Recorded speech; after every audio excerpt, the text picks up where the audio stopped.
Well, it's a great privilege being with you again here on Abundant Life with Kenneth. Thank you very much for keeping pace with me here. Well, this is going to be an interruption video, because I actually started a series yesterday. I was talking about channeling your energy towards fulfilling your purpose in life. But this one dropped in my mind, just as I was about leaving the studio, and I felt, okay, let me just drop it before it leaves my mind. And that's about, fulfilling your purpose in the life of your children, so that you don't lose them. I think I should add that to it, so that you don't lose them. Many lose their children, though very unfortunate, lose their children, as miscarriages, because the Bible talks about it. Talks about miscarriage. Exodus chapter 15, verse 26 talks about miscarriage. That means there are miscarriages. There are stillbirths and all of that, and so they are quite, But then the most, painful could always be would always be to have seen the child born and healthy and grow up, such as you see in Luke chapter 2. Jesus had traveled with his family to Jerusalem, and they went for a yearly event, and while they were leaving, they forgot the young man behind. And one of the things that come to my mind whenever I read, or that part of the Bible comes to my mind is, was it that type of child they should have lost or they should have forgotten? The Bible says that they had gone about 2 days. I'm not preaching. I'm heading somewhere. The Bible says that they had gone about 2 days. 2 days journey, about 48 hours gone, before they realized that a 12-year-old boy was not with them. To think of the fact that that boy was not conceived by natural conception was enough for the parents of that boy to handle him with care. But they lost him. They lost Jesus at 12. So if they could lose Jesus, you can lose any child. So you need to be very, very careful. Very, very careful. If you don't lose him, the enemy wants to kill him. The enemy wants to stop him from fulfilling purpose. When you look at Luke chapter 7, verse 11, there was a widow. She was already a widow of Nain. And then she had a son who had just died. Her only son. The Bible did not tell us his age, but Bible scholars tells us that that boy was about 21 years old. 21. I mean, it's very terrible to lose children. Losing children. Read Mark chapter 5. You find there, Mark chapter 5. You find there the daughter of Jairus. Her name was Damsel. Young girl. The girl died. It took an intervention of Jesus to bring the girl back to life. You must also channel your energy towards fulfilling your purpose in the life of your children so that you don't lose them. I hope you know, children are the heritage of God in your care.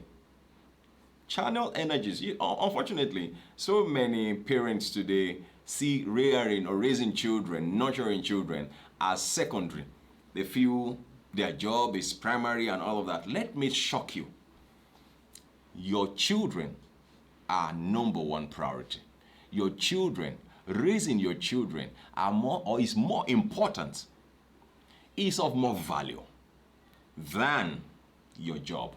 No matter, I don't care what your class or what your hierarchy is, what your designation is at that office. You see those children in your care? They are more important. You must give raising your children top priority. Channel your energy towards raising them. Many do well academically, career-wise, but they fail in raising their children properly. Eli did very well. I hope you know he was a great man. Was a great priest.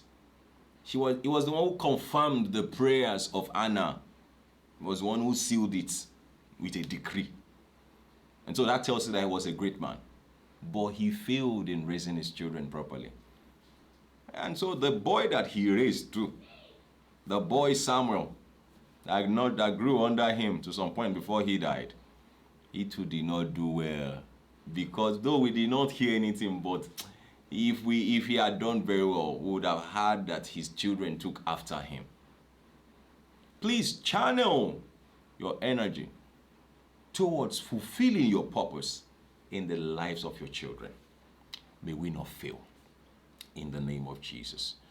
Well, I'll come back again. We'll get to talk about it. I don't want the videos to be too long so that you can watch again and again and again, and then you're able to share with others. Because when some people see long videos, they feel like, oh, it's going to consume, so much. So let it just be short. You have a purpose to fulfill in the life of your children, and God will help you. And let me just round up by adding that, look, it's not your responsibility alone. You do it in collaboration with God because they are God's children. So you do it in collaboration with Him. You get paid for it. Go and read the story of Moses in Exodus chapter 2, from verse 1 to 10. Yes, you see towards verse 9 and 10. The Bible says that he said, go and nurture this child for me, and I will give you your wages. So you raise those children properly, God will pay you. You get wages, you get paid. Look, we'll come back to that some other time. Well, please don't forget, you can drop your comments, drop your questions. Don't worry. In fact, if you have topics you feel, look, Kenneth, I want you to talk about this. I want us to discuss this. I want us to share this. I want us to elaborate on this. Please feel free. Marriage, finance, ministry, everything. It's abundant life, abundant wisdom, abundant knowledge. We have it, in us. You understand? Bible says that we have these treasures in earthen vessels. You have it in you. You have your specialty. I'm doing mine now, All right. Feel free to share this video with others, and please don't forget, drop your comments, drop your questions. And like I said, please, I would also add that don't forget to please share with others. And most importantly, if you have not given your life to Christ, it's a very dangerous thing. A life of sin is a life that will sink. It's just a matter of time. Please do that as soon as possible. Tomorrow might be too late. You can just do it now. Thank you very much for watching again. This is Abundant Life with Kenneth. God bless you. Bye-bye.